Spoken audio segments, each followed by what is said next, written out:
So I do it in a very quiet, low-key way. Okay. So if a horse doesn't follow me or he gets in my space, I don't get real loud and big and, you know, start waving things. I'll just very quietly push him back, because a horse's energy level affects what's going on in their brain. Okay. For the most part, when a horse is in a high energy state, he's starting to get into that fight or flight mode, right? Okay, yeah. His brain doesn't know the difference. I'm excited about something. What am I excited about? It doesn't matter. So okay. Yes. So I want to keep bringing him back into that low energy mode, into that soft state of mind where he's relaxed. So if I get really, you know, animated, then he's going to get animated. Mm-hmm. Sometimes that's necessary if you have a horse that's being aggressive, but for the most part, they're just trying to figure out where to put that energy, and they don't have the cognitive ability to say, well, yes, I can relax and everything's okay, and, you know, I'll just follow her and I'll be safe. So I have to show him that. Okay. So I go through a step-by-step process of giving that, literally relaxing the horse, you know, lowering his head and his neck, letting him do it on his own though, not using a pressure point to drop his head. Again, using a flat halter, I just put downward pressure and I wait. So usually a horse is resistant and he doesn't know what to do. Eventually, he'll just release those muscles. And when the muscles of his body release, so many wonderful things happen. Mm-hmm. His brain slides out of that fight or flight mode. The resistance goes away. He starts to use his body differently. His top line relaxes. So instead of being tense in his back and moving with rough gaits, and this can be on the ground or under saddle, mm-hmm, all that starts to dissipate and go away.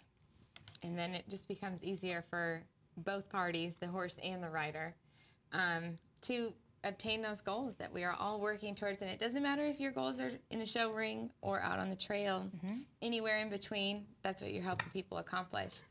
We have some photos that kind of demonstrate a few things that you've been working with people. And so just walk us through what we're seeing here. Sure.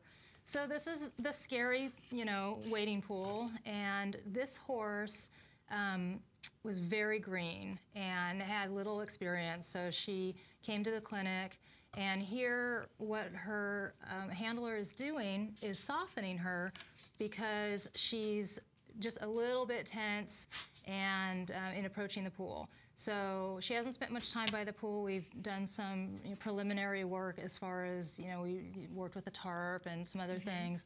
The pool's a little bit more intimidating to most horses. Sure. So what she's doing, she's putting the downward pressure on, again, just a flat halter. And if you look at the horse, there's a little bit of tension in her neck. It's a little bit elevated.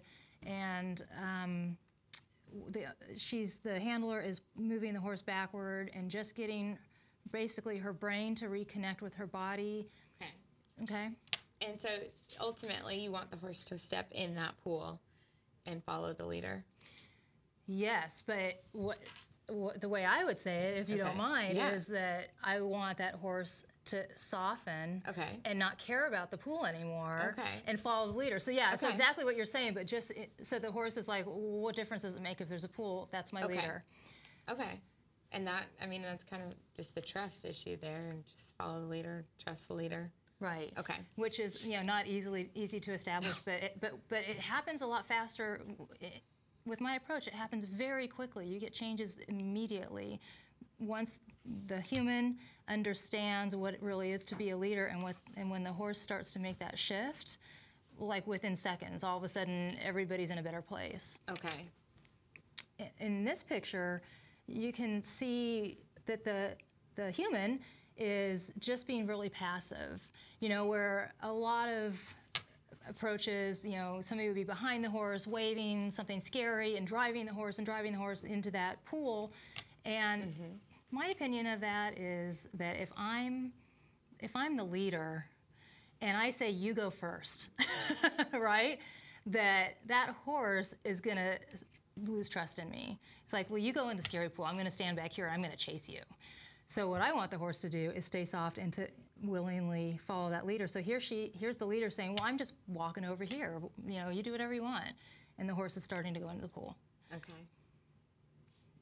So here we have a sheet of plastic. So here's that softness. Now, nobody's asking the horse to lower her head. She's just in a relaxed state of mind, and now she's become inquisitive. So as she's following, she's also investigating the plastic. So if you think about that first picture where her head was a little elevated, obviously she's released all the muscles in her neck and down her back. This is a soft horse. She has no reason not to go over that anymore. So this is something, a horse that you would see out in nature is going to be walking with its head lower and just relaxed, and that's what you're trying to emulate here. Yes. So it's not about getting the horse over the plastic or over the tarp. It's about what's the horse's state of mind, and if it's in the right state of mind, then he'll just go. Sky's the limit. Sky's the limit. Okay. I love that. Yeah, and like we were saying, it's this is for any discipline that you choose to do with your horse. Yeah. And it just makes for a better ride, and everybody has horses to enjoy them, and really wants to establish the best relationship they can. That's what it's all about. We're all here to have fun. We're all here to enjoy our horses, and so it's people like you, Dale, that are helping others develop the skills to make that relationship the best it can be.